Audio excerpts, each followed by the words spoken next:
usisahau kusubscribe, like na kucomment.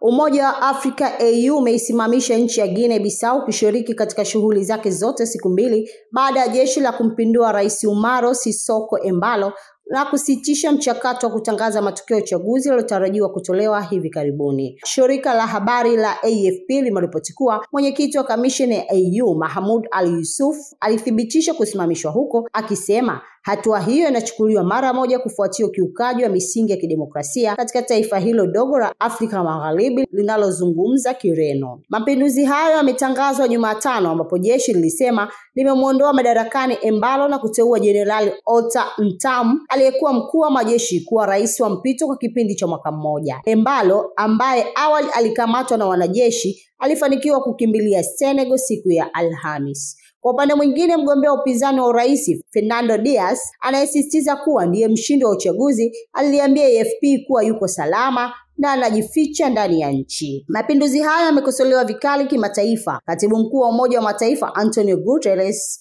alilaani hatua hiyo kama ukiukaji usiokubalika wa misingi ya kidemokrasia. Jumuiya ya Kiuchumi ya Afrika Magharibi ECOWAS nayo imesimamisha Guinea-Bissau kushiriki katika vyombo vyake vyote vya kufanya maamuzi. Guinea-Bissau sasa inaungana na mataifa mengine yaliyowahi kusimamishwa na AU kutokana na mapinduzi, ikiwemo Mali, Burkina Faso, Niger, Sudan na hivi karibuni Madagascar. Hata hivyo, vikwazo dhidi ya Gabon iliyopinduliwa mwaka 2023 viliondolewa mwezi Aprili.